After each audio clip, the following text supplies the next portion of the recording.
So, Mum, what was it like the night I was born? Oh, it was hectic. You stuck your left foot out through the uterus. It was a mad dash to the hospital. It was an emergency C-section. When I came to after, your father was sitting by the bed, and I said to him, the baby is dead, isn't it? And he said, no, she's down in the baby unit. Yeah. She's doing fine. And then later on I was taken down to see her. I couldn't believe how tiny you were. I didn't expect you to be that small. Yeah. But you were on a ventilator, you couldn't breathe for yourself. Yeah. Wow. Yeah, that's mad. First you proved him wrong. I didn't think you'd survive the first 24 hours. I didn't think you'd survive the birth, never mind the first 24 hours. But you did.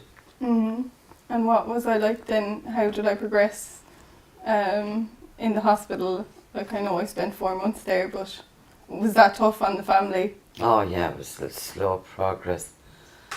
And it was a lot of in and out to the hospital because I was breastfeeding you, so it meant I had to be there most of the time. Yeah. Stay overnights.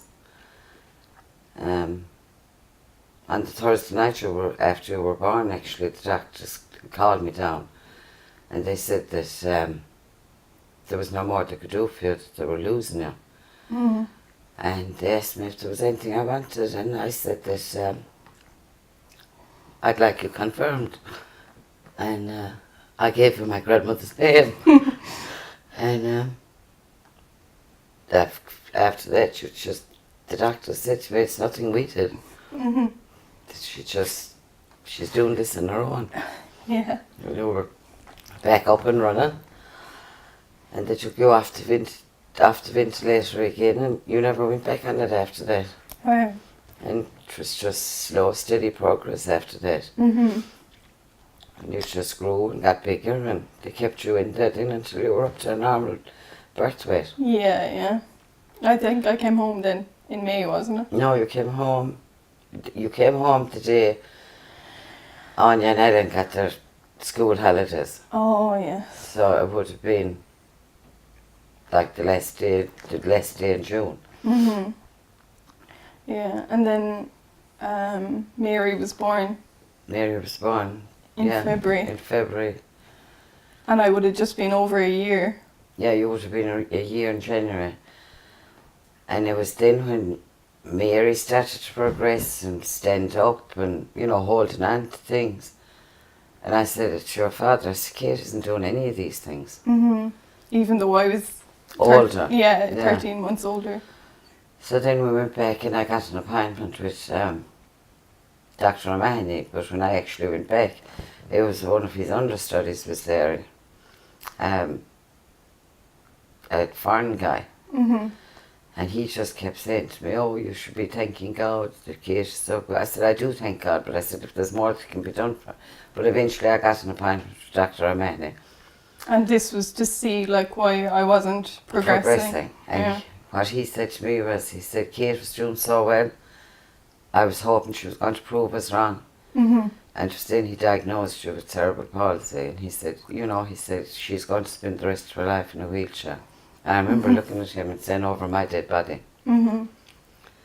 So then it was loads of physio, loads of exercises. Doctor's appointments.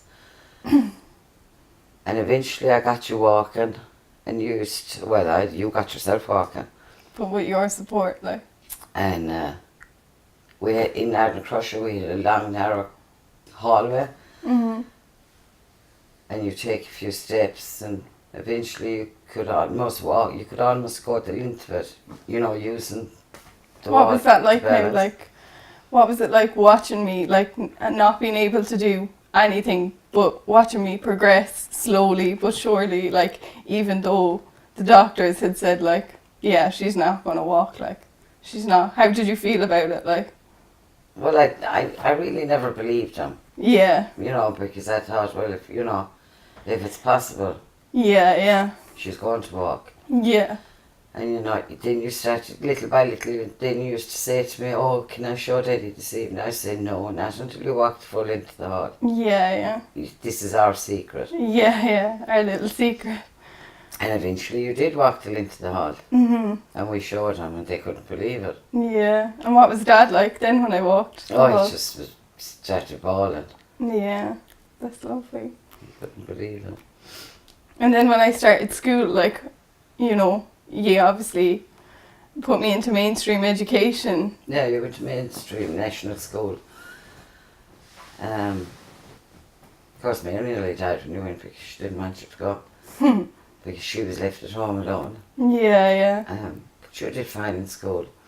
Mhm. I mean, did you ever have any like fears or concerns, like with regards to my disability and? Well, I never thought of you having a disability. I never looked at. I Yeah. always looked at the ability, not the disability. Mhm. And I mean, I always enforced that in you as well to look at what you can do, Not what you can. not what you can't. Yeah. And I mean, you never had a problem when it came to schoolwork or lessons or learning. Yeah. You know, you were always well ahead in that line. You would need help around, you know, around school, and you know the teachers were more aware of you. You know that you wouldn't fall or. And of course, you were wearing splints at that time. Yeah. well. The splints on my feet. Yeah. Legs. You were wearing those day and night. I mean, you went to you went to The model, The model, first. yeah. And then I went to Milford. yeah, and I mean they were fabulous in the model too. I mean, Mr. Murphy and all the teachers really looked after you. Yeah. And then you went from there. When we moved into Castletroy, you went to Milford. And you did fine in Milford. You never had a bother. Yeah. You know, you couldn't write. You know, your hands used to get very tired. So they got you The Alpha Smart. the Alpha Smart. Yeah. And then later on you had the laptop, Yeah. you know, to help you with your homework and, you know, so that you wouldn't have to write. And then when I said I wanted to, you know, go into forensics at the age of 12, like, you know, I had decided 12, 13 that, yeah, this is what I want to do. What did you think, like? Oh, I thought this could all change. Yeah. You know, I mean, who knows at that age what they want to do. Yeah. Yeah, well, I've still kept it on, obviously, you know. Well, you always loved all those CSI programs and Yeah. anything to do with forensics and so Yeah. you kind of were on that line from day one. Yeah. I remember you told me that your father worked for one time. He asked you what were you going to be, and you said, oh, you were going to do forensics. And now anytime we meet him, he asks us, well, how's the forensics lady? That's lovely. That's really nice. That's so sweet, like. Yeah, how do you feel now, like, knowing what the future holds without SDR?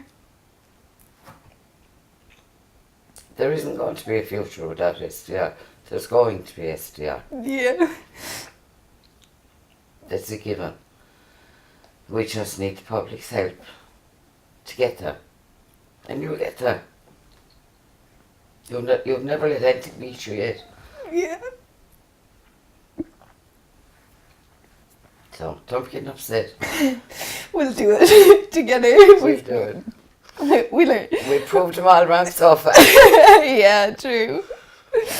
True. So this is just another hurdle. Yeah. You've had to fight since the day you were born, so what's another battle? Yeah, exactly.